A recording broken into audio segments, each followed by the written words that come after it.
How's it going, everybody? DC Universe TV finale reviews today on the Rise Man's Reality.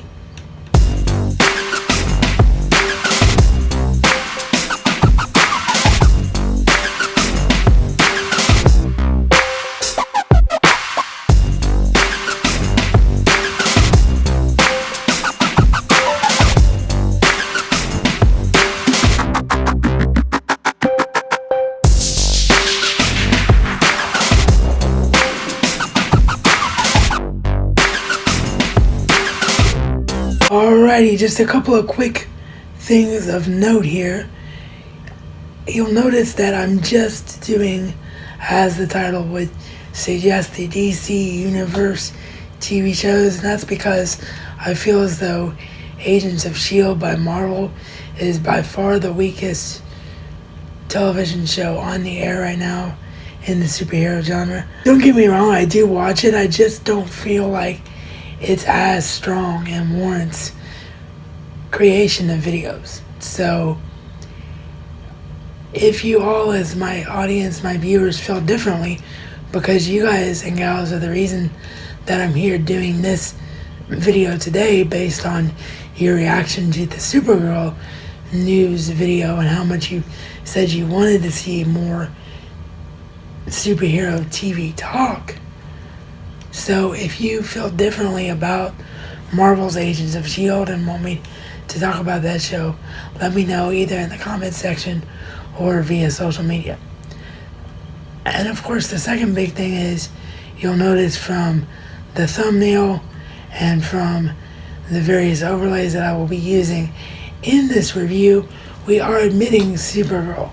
And the reason is, there's really not much else I can say about Supergirl that I didn't say in that original news video on Supergirl moving to the CW for Season 2. So if you missed that video, the card will be right there in the video, or you can click it down below in the description box. That being said, let's get into the heart of the video by backtracking a few weeks to the finale of Legend of Tomorrow. In order for me to effectively talk about these finales and whether they worked or didn't work and what I would have done differently, I need to give a small recap for the existing seasons of each show. As such, slight spoiler warning if you have not watched any of these shows because you're a Blu-ray watcher for TV and not a cable watcher or satellite watcher for TV, and you don't want to know what the season plots were yet, just bookmark this and come back to it when the sets come out and you have a chance to view each of the shows. Legends of Tomorrow was DC thinking, okay, we've got this great collection of characters from The Flash and Arrow, let's capitalize on that and let's create a third show and give these side characters something to do. We can't do Justice League. We can't use the Justice Society name. At least at the time of the creation of the show, they couldn't. I'll get into that in a minute. But we can't use the Justice Society name, so let's just do our own thing. Let's call it DC's Legends of Tomorrow. Get whatever characters we can get and see what we can do with it. And as you can tell probably by the tone that I took in describing the show, this by far to this point is the single weakest of the DC TV shows, followed by Gotham, which we'll get into next, of course, because we're doing these in the order in which the finales aired on their respective days of the week. Legend of Tomorrow, being the shortest of any of the DC shows, had its finale a couple of weeks back. Biggest reason why this show was so hit and miss in season 1 and had things about it that worked and other things about it that didn't work was simply because they couldn't decide where they wanted the show to go in terms of, is it going to be all about Vandal Savage and stopping him from conquering the world? Is it going to be more like The Flash and Arrow in terms of being heavily driven by character arcs? Or is it going to be a mix of the two? And by the time they decided that they wanted it to be a mix of the two in the latter half of the season, the first half of the season left enough of a sour taste in the mouth of everybody watching it that they probably didn't even bother to watch the second half of the show. So what I will say is, if you watched the first half of Legends of Tomorrow and didn't like it, give the second half run a chance, because they did some really good things with it. Wentworth Miller as Captain Cold by far is the star of this show. His character arc was the most entertaining all the way through it, and the way that he sacrifices himself in the end, throwing himself into the timeline to effectively be able to destroy Savage and save the world, was just brilliant. It couldn't have gone to a better character, and I absolutely love Captain Cold's story arc. Rip Hunter, which should have been one of the strongest story arcs in the show because it had the most notable actor in Doctor Who's Arthur Duvall and the most notable name of any of the characters on this show from a comic book history standpoint, felt like the character who was just there strictly because of his name. His whole, I'm going to avenge my family by killing Vandal Savage all season long thing felt so forced and so just there. So I really, really hope that he has much more to do, and as such feels much more like the character that we know and love from the comics in season 2. Where season 1 ended and what it teases for season 2 obviously does open a huge door of opportunity for them to do that with the Captain Hunter character, so we'll just have to play the waiting game. The show was just so hit and miss in season 1 that you really don't need to know anything else about it other than what they set up with the ending of the finale of season 1 and going into season 2. The season 1 finale saw Vandal Savage finally defeated, and another version of the Wave Rider spaceship comes out of nowhere, lands, and a character proceeds to warn Captain Rip Hunter and his team that if they get back on the Wave Rider, they're all dead. Who was that character? None other than Our Man from the DC Comics universe, proclaiming, "My name is Rex Tyler, and I am a member of the Justice Society of America." So they are officially doing Justice Society of America on Legends of Tomorrow next season. That is what is going to save this show. That is what's going to make me tune in for season 2. So that's all the time we're going to give Legends of Tomorrow, because quite frankly that's all it deserved in my opinion this year. But if you enjoyed Legends of Tomorrow season 1, tell me what you liked about it. And of course, because I am a completist, I will eventually own the Blu-ray set of this show. It can't be the only Berlanti-verse DC Universe show that I don't own. So we'll see how I feel about it upon a second viewing, if any of my opinions change at all. Moving on to Gotham. Gotham really comes across as the forgotten stepchild of the current DC TV universe, because it's the only show now, with the recent move of Supergirl from CBS, to not be featured on the CW. And having the shows all be on the same network just works so much better, because they all can acknowledge each other and interact with each other during those all-important season crossovers that make them such a huge success. That being said, Gotham had two very strong storylines this year: the rise of the heroes and the rise of the villains in the first and second half of the seasons respectively, and each character really grew, and you can really see where each character is heading going into season 3 of the show. The introduction of Azrael, Mr. Freeze, and the Court of Owls, along with a season-long story arc featuring Hugo Strange really makes this a show that is probably the best thing on TV nobody watches. And then on top of all of that, you have the return of the Fish Mooney character, who was one of the best parts of season 1 at the end of season 2, rising from the dead. So I'm really looking forward to what they do in Gotham season 3. There's going to be a bit of a time jump, and I believe at least the first half of the season, because if this show continues its trend of first half of the season's one thing, second half of the season's another thing, it's going to be all about the fallout from what Hugo Strange did in Arkham Asylum, and it's going to be about the Court of Owls. So, because the Court of Owls is one of my favorite Batman storylines of recent years, I'm definitely very, very excited about where Gotham is going. The Riddler absolutely exploded as a character this year.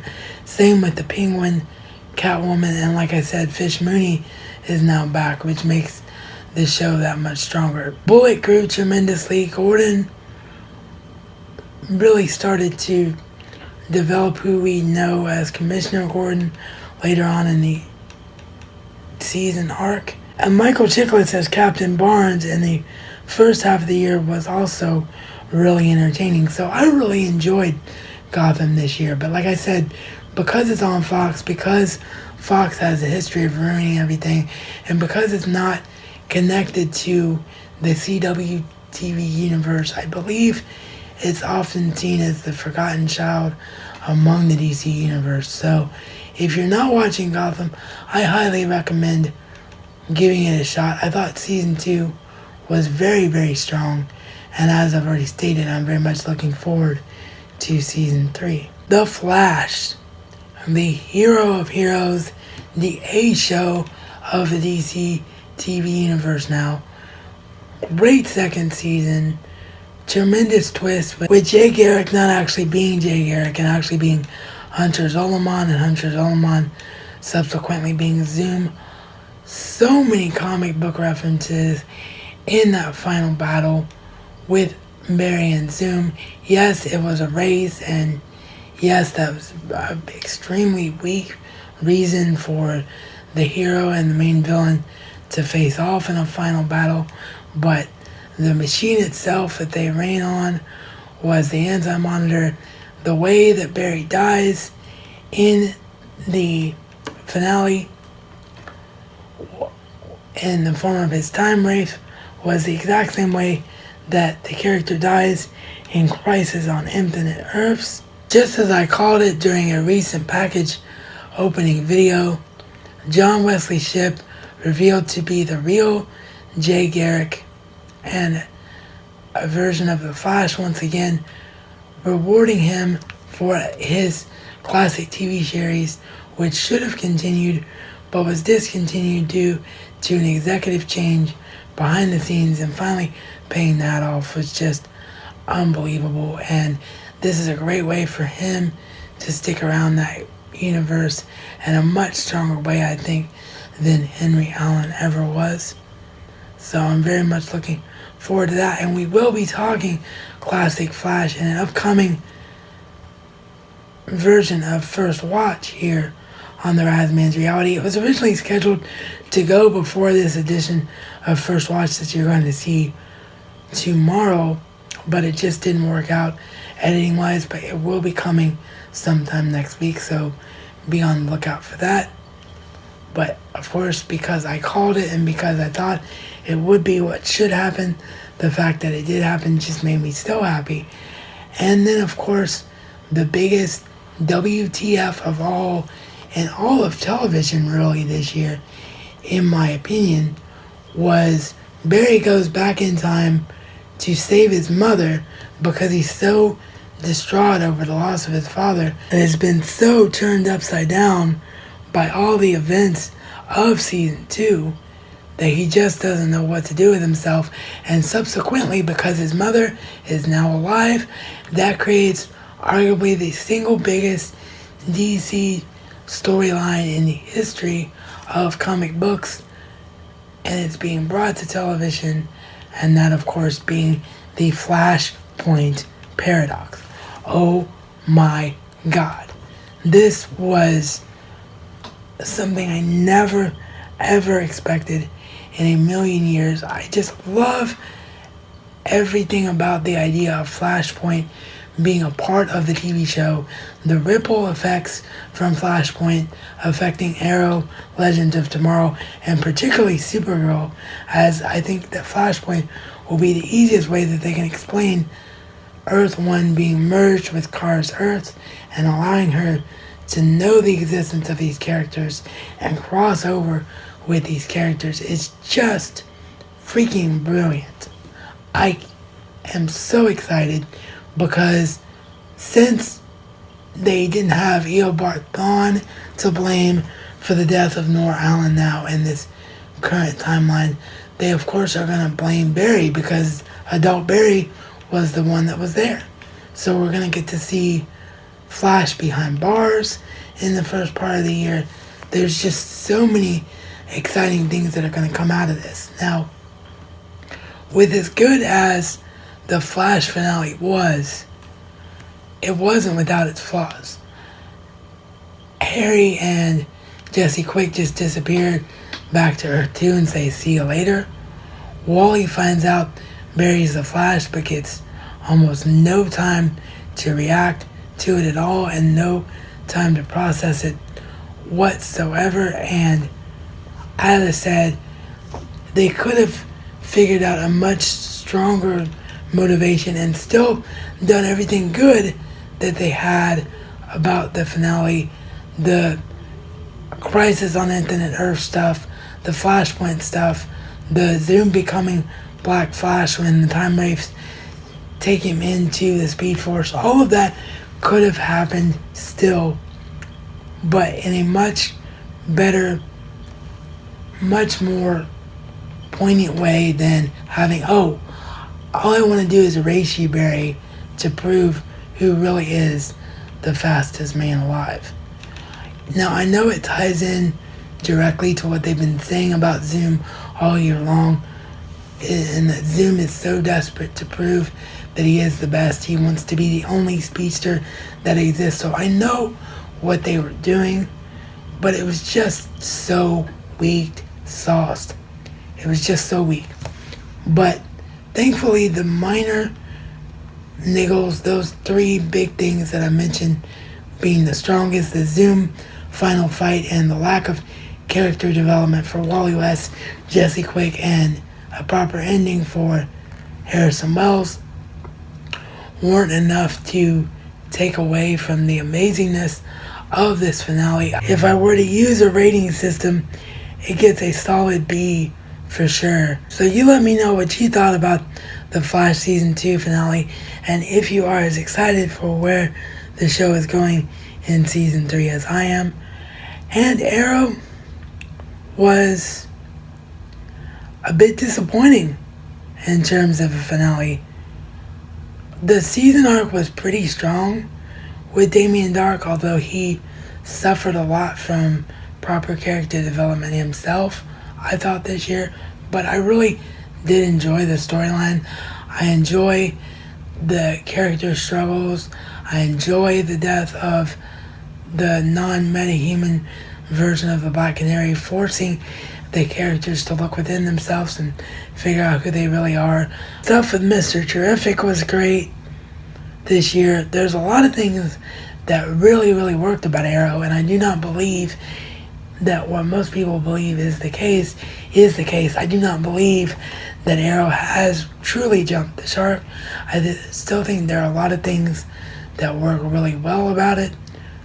But this finale, man, just everybody says, I don't want to be on Team Arrow anymore. I gotta find myself. That works fine for Diggle with what Diggle went through with his brother Andy this year. That works fine for Thea because she literally got brought back from the dead and just went straight into being Speedy, and she has to figure out if she's herself or her father's daughter. But everybody else, leaving and, having a new direction to go in other than Felicity was just like, then why did you even end Felicity on the TV show? Why did you even make a point of breaking up Oliver and Felicity if you're just going to have them be the only two remaining elements of the show that stay the same? I do like that they're bringing in the Mayor Oliver Queen storyline from the comics. It's one of my favorite Green Arrow storylines from the comics, so I'm excited to see where season 3 goes. I'm excited to see what they're going to do with that new, younger version of the Black Canary, the one that was inspired to take the mantle from Laurel for the wrong reasons, and then later on in the episode, the right reasons. There's a lot of potential there, especially when we see what happens with these characters after they go on the arc of self-discovery. But I wouldn't be being truthful if I didn't say that Arrow does have me nervous, and it is coming off as the second weakest of the shows currently on the CW behind Legends of Tomorrow. So they got a lot of work to do with both it and Legends, as we've already talked about, to make them feel like The Flash and Supergirl. The Flash and Supergirl are incredibly strong with such a big, huge future ahead of them. The other two feel like they're just kind of floating above water right now. So that's what I feel about the state of the current DC TV universe. Looking forward to doing the weekly episodic reviews next year. Leave your thoughts down below in the comment section or via social media. Thanks as always to my financial supporters, Burge, Odan, and Jan. Your support is always greatly appreciated. If you'd like to become a financial supporter yourself, know that no donation, no matter how big or small, goes to anything but these videos and this show as a whole to make a bigger and better product for you. If you'd like to become a financial supporter, you can do so by obtaining my PayPal information from me via private message. And as always, thank you for watching, and I will see you all next time.